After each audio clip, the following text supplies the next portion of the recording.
Hey everyone, and welcome. Today we're jumping straight into a truly beautiful explainer of a classic moral story. It's this timeless tale of karma, destiny, and honestly the incredible power of empathy. If you've ever found yourself wondering how the universe balances the scales between human cruelty and human kindness, well, this is exactly the story for you. We're going to break down an amazing narrative drawn directly from our source material, tracking the unbelievable journey of a humble, hardworking guy and a shocking twist of fate that completely flips his life upside down.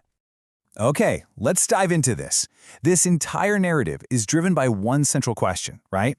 What happens when a man who has absolutely nothing gives everything he has to a complete stranger? It's a pretty profound moral question. I mean, so often we think we need to have a ton of resources before we can afford to be generous. We tell ourselves, oh, I'll give back when I have more. But what if true generosity isn't about the size of your wallet, but the depth of your empathy? Keep this question in the back of your mind, because the way our source material answers it, it is absolutely going to keep you on the edge of your seat. Chapter 1. The Relentless Rain. So our story centers around two humble laborers, Dhiru and his wife Kadri.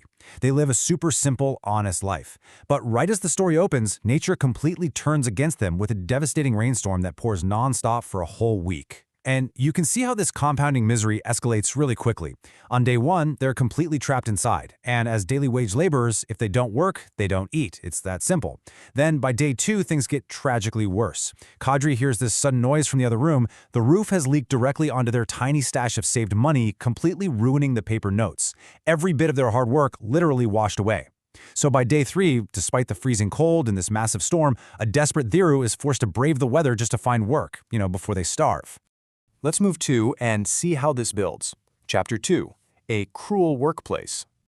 When Dhiru finally makes it through the storm and arrives at the warehouse, he begs the wealthy, unforgiving Thakur Durjan Pratap for work.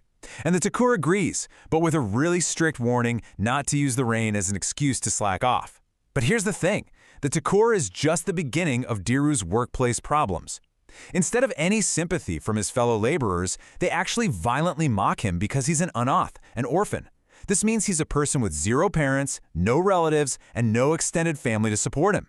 The source material highlights how the villagers actually weaponize this status against him. They call him a jinx simply because he lacks those family ties. It really establishes the deep emotional stakes of his life, The crushing loneliness of having no family in a society that values it above literally everything else.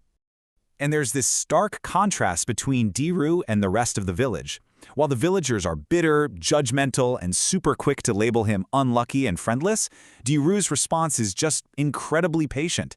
When he asks them what he's ever done to offend them, they just laugh and